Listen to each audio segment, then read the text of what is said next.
Hello student, Shahid Khan educational academy में आपका teacher engineer Usman Khan आपको वेलकम करता हूं इस चैनल पे। तो जिस तरह आपको पता है, हम चैप्टर नंबर 4 पढ़ रहे हैं क्लास 9 केमिस्ट्री का, जिसमें हम स्टाइकोमेट्री डिस्कस करके आ चुके हैं, molecular formula, empirical formula, Avogadro number, mole वगैरह, और कुछ न्यूमेरिकल्स भी किए हैं।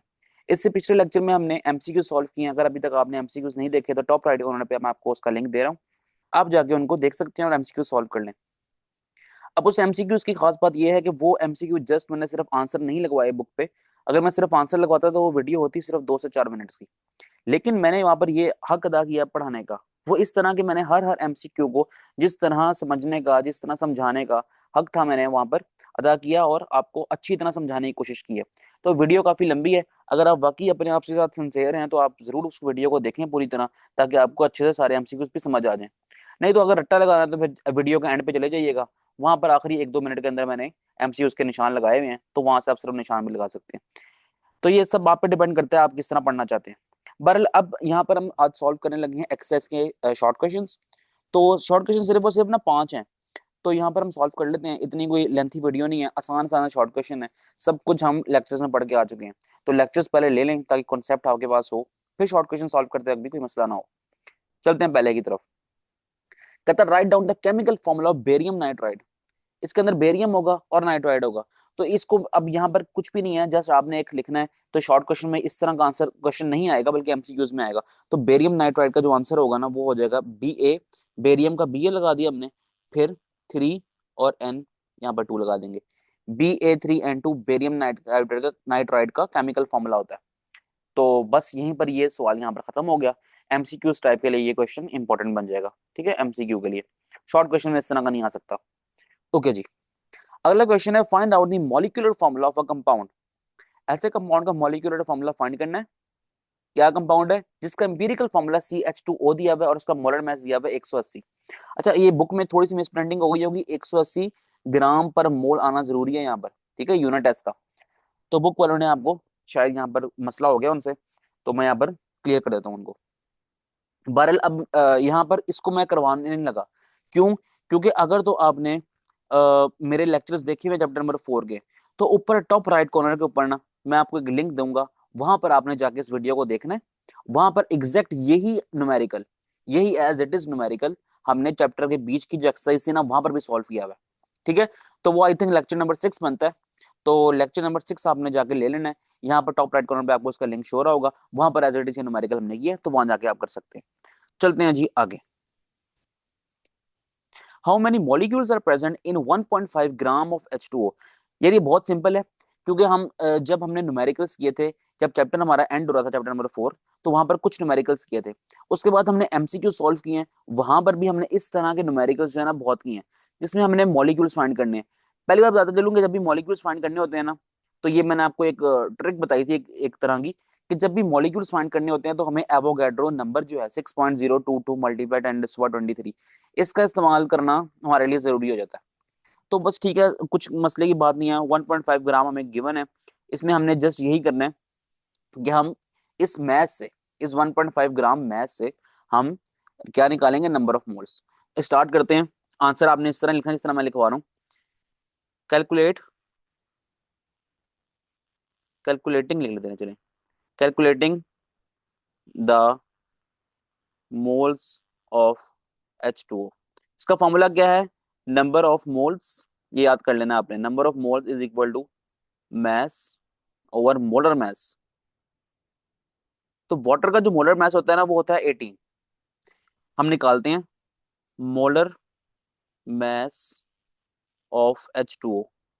ठीक है, वो क्या हो जाएगा, हाइड्रोजन का एटॉमिक मास होता है 1, तो 1 मल्टीप्लाई बाय 2 कर दूंगा, प्लस ऑक्सीजन का होता है 16, तो यहाँ 16 लिख देता हूँ। तो मेरे पास आंसर आ जाएगा 18 ग्राम पर मोल। ठीक है ना, ये मेरे पास आ गया किसका, मोलर मैस ऑफ H2O, यानी कि इसकी वैल्यू आ गई है ना। ओके, अब हम ये करते हैं, यहाँ पर मैस जो है ना वो गिवन है 1.5 ग्राम। तो नंबर ऑफ मोल्स जो कि n से रिप्रेजेंट होता है, तो n is equal to mass 1.5 gram given है, ठीक है। और मोलर मैस क्या आ गया हमारे पास, 18। अगर मैं 1.5 को 18 से क्या कर दूं, डिवाइड, तो मेरे पास आंसर आ जाएगा 0.0833 मोल्स। आखिरी अब स्टेप रह गया, हाउ मेनी मॉलिक्यूल्स। जब मॉलिक्यूल्स फाइंड करते हैं तो इन मोल्स को मल्टीप्लाई कर देते हैं एवोगाड्रो नंबर से। तो हम लिखेंगे यूजिंग एन लिख रहा हूँ, एन रिप्रेजेंट करता है एवोगाड्रो नंबर को, ठीक है, यूजिंग एन। तो मैं कर दूंगा जस्ट 0.0833 जो मेरे पास मोल्स आए हैं वही, ठीक है, मल्टीप्लाई कर दूंगा एवोगाड्रो नंबर से 6.022 मल्टीप्लाई 10^23 और मेरे पास आंसर आ जाएगा 5.01 मल्टीप्लाई 10^23 मॉलिक्यूल्स।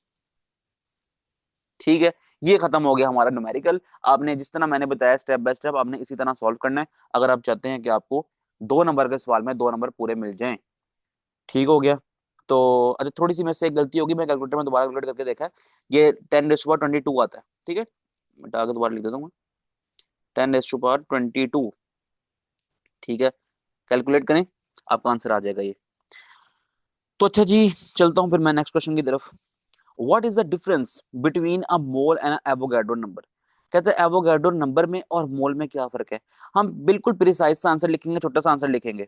तो जस्ट आपको सिर्फ समझाने के लिए यहाँ पर मैं आंसर डिक्टेट करवाता हूँ, पहले साथ से समझाता भी रहता हूँ, जिस तरह मैं बता रहा हूँ आपने उस तरह लिख लेना है। हम पहले बताएंगे कि मोल क्या होता है।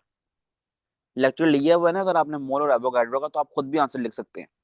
तो अगर नहीं लिया हुआ तो फिर यहाँ पर दोबारा समझ लें। अच्छा, ऊपर टॉप राइट कॉर्नर पे मैं आपको एवोगाड्रो नंबर के लेक्चर का और मोल वाले लेक्चर का एक जनरल सा मैं ओवरव्यू दे दूंगा आपको, ठीक है, लिंक डाल दूंगा, तो आप जाके उससे ओवरव्यू ले लें एक। तो फिर इसको क्वेश्चन को सॉल्व करने में कोई मसला नहीं होगा। अच्छा, उसके अलावा ना मैं एक छोटी सी बात बता दूंगा आपको कि जो मोल और एवोगाड्रो नंबर होता है ना, इनमें अगर हम फर्क करना चाहें एक रियल लाइफ एग्जांपल में, तो हम कहेंगे कि यार ये जो मोल है ना, मोल एक यूनिट है। मोल क्या, एक यूनिट है। और एवोगाड्रो नंबर जो है ना, एवोगाड्रो नंबर एन ए, वो एक क्वांटिटी है, ठीक है। अच्छा चलिए, मिसाल के तौर पे अगर हम दुकान पर जाते हैं, वहां पर हम कहते हैं कि यार हमें 1 दर्जन अंडे चाहिए, 1 दर्जन, 1 डजन। तो वो जो दर्जन होगा ना, वो होगा मोल, दर्जन क्या होगा, मोल होगा। और जो नंबर होंगे, नंबर ऑफ एग्स यानी कि 12 होंगे, ठीक है, 12 एग्स, वो क्या होगा, वो एवोगाड्रो नंबर होगा। आ गई बात समझ? मैंने कहा अगर 1 दर्जन, अगर यूनिट का इस्तेमाल कर रहे हैं वो मोल होगा। अगर उस यूनिट के अंदर क्वांटिटी कितनी है, 1 दर्जन में कितने अंडे होते हैं, 12, तो फिर आप यही कहेंगे कि वो जो क्वांटिटी है 12, वो हो गया एवोगाड्रो नंबर। तो यही है मोल और एवोगाड्रो नंबर। चलिए, मैंने बस आपको आसानी से ना बिल्कुल 2-3 मिनट के अंदर ये कॉन्सेप्ट सारा समझा दिया है। लेकिन डिटेल से लेक्चर अगर लेना है आपने, क्योंकि लॉन्ग क्वेश्चन के लिए इंपॉर्टेंट है मोल और एवोगाड्रो नंबर, तो फिर आपको लिंक मिल जाएगा इसका ऊपर टॉप राइट कॉर्नर पे, जाके आप देख सकते हैं। इसको मैं रेस कर रहा हूँ प्रॉपर एक आंसर, जिस तरह हमने 2 नंबर लेने हैं पेपर में, तो किस तरह हम इसका आंसर लिखेंगे तो वो लिख लेते हैं। हम कहते हैं मोल इज अ यूनिट, जो मैंने बात की, डेट रिप्रेजेंट, जो कि रिप्रेजेंट करेगी किसको, एवोगाड्रो नंबर को, that represent 6.022 multiply 10^23 particles. Particles क्या हो सकते हैं, लेक्चर लिया हुआ था, पता होगा, पार्टिकल्स एटम होते हैं, मॉलिक्यूल्स होते हैं, आयंस होते हैं, फॉर्मूला यूनिट होते हैं, ठीक है। It is use to count the large quantities, लिख लेते हैं, it is use to count large quantity. ठीक हो गया। तो ये मोल के बारे में बता देते हैं और एवोगाड्रो के बारे में कुछ बता देते हैं हम, कि Avogadro's number N A, bracket में लिख रहा हूँ, ठीक है। Avogadro's number N A is a fix value है। ये क्या वैल्यू है, वो 6.022 multiply 10^23 which tell the exact number of particles in 1 mole of a substance। ठीक है। तो एक लाइन आप लिखें मोल के बारे में, एक लाइन लिखें आप एवोगाड्रो के बारे में। तो अब अगर हम चाहें तो एग्जांपल लिखना, एग्जांपल की आपने हेडिंग बना लेनी है, ठीक है, एग्जांपल की हेडिंग बना लेनी है।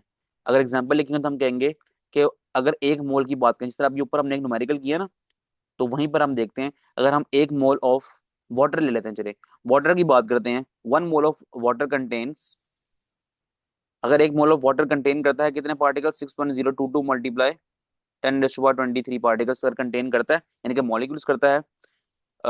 1 mole of H2O contain 6.022 multiply 10^23 molecules of H2O,